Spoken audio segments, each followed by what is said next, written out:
নমস্কার। বিভিন্ন সরকারি হসপিটালে আউটডোরে ডাক্তার দেখানোর জন্য অনলাইনে যে টিকিট বুকিং সিস্টেম চালু আছে সেটা আপনারা মোটামুটি প্রত্যেকেই জানেন। আগে যেমন হসপিটালে লাইন দিয়ে আপনাদের টিকিট কাটতে হতো, এখন কিন্তু সেই ভিড়ে আপনাদের আর দাঁড়াতে হয় না। সরাসরি আপনারা অনলাইনে একটি টিকিট বুকিং করে নেন এবং এই টিকিটে স্ট্যাম্প করিয়ে নিয়ে যেখানে ডাক্তার দেখানো হয় সরাসরি সেইখানে আপনারা লাইন দিতে পারেন। কিছুদিন আগে পর্যন্ত এই হসপিটালে ডাক্তার দেখানোর বা আউটডোরে ডাক্তার দেখানোর টিকিটের যে সিস্টেম ছিল সেটা একরকম ছিল। গত পরশু থেকে কিন্তু এই নিয়মটা একটুখানি চেঞ্জ হয়ে গেছে। আজকের ভিডিওতে আমরা দেখে নেব হসপিটালে ডাক্তার দেখানোর যে আউটডোর টিকিট বুকিং অনলাইনে করেন আপনারা, সেটাতে কি কি নিয়মে পরিবর্তন এসেছে। ডেসক্রিপশনে দেওয়ার লিঙ্ক থেকে আপনারা সরাসরি এই ওয়েবসাইটে চলে আসতে পারবেন। এখানে আসার পর প্রথমে আপনাদেরকে একটি ফোন নাম্বার এখানে পুট করতে হবে, যে ফোন নাম্বারটি আপনার কাছে আছে। আমি এখানে ফোন নাম্বারটি পুট করে ভেরিফাই অপশনে ক্লিক করছি। এরপর আমার ফোনে একটি 6 সংখ্যার ওটিপি চলে এসেছে। ওটিপিটি এখানে দিয়ে আমি সাবমিট অপশনে ক্লিক করছি। সাবমিট অপশনে ক্লিক করার সঙ্গে সঙ্গে এখানে প্রথমে আপনাকে হসপিটাল নেম চুজ করে নিতে হবে। তারপর আপনাকে চুজ করতে হবে আপনি কবে ডাক্তার দেখাতে চান। এখান থেকে আপনাকে ডেট সিলেক্ট করতে হবে। মোটামুটি 1 সপ্তাহর অ্যাডভান্স আপনি ডেট বুকিং করতে পারেন। আমি মোটামুটি এটা 19 তারিখ সিলেক্ট করছি। তারপর এখানে আপনার নাম পুট করে দেবেন। তারপর আপনার এখান থেকে জেন্ডার সিলেক্ট করবেন। ফোন নাম্বার এখানে অলরেডি থাকবে।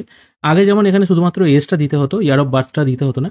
এখন আপনি যদি এখানে শুধুমাত্র ইয়ার অফ বার্থ দিয়ে দেন তাহলে কিন্তু অটোমেটিক আপনার এজ এখানে ক্যালকুলেট হয়ে চলে আসবে, যেটা দেখতে পাচ্ছেন। Country India, state, district, PS, address এগুলো যেমন আগে ছিল ওই একই রকম আছে, এগুলোতে কিছু সেরকম চেঞ্জ হয়নি। তারপর আপনার এরিয়ার যে পিনকোড আছে সেটা পুট করে দেবেন। তারপর এখানে চেঞ্জ হয়েছে যেটা, সেটা হচ্ছে আধার নাম্বার এখানে ম্যান্ডেটারি করা হয়েছে। আগে কিন্তু ম্যান্ডেটারি থাকেনি। আধার নাম্বার এখন দিতেই হবে, না হলে হবে না। আর হেলথ আইডি আর হেলথ আইডি নাম্বার এগুলো আগে ইয়েস নো অপশন ছিল, এখন কিন্তু এগুলো সম্পূর্ণ ইনঅ্যাক্টিভ করে দেওয়া হয়েছে, এগুলো আর দেওয়ার দরকার নেই। তারপর আপনাকে সিলেক্ট করতে হবে ওপিডি বিভাগ, কোন বিভাগে আপনি ডাক্তার দেখাতে চান। রুম নাম্বার কোনো কোনো ক্ষেত্রে আসে, কোনো কোনো ক্ষেত্রে কিন্তু আসে না।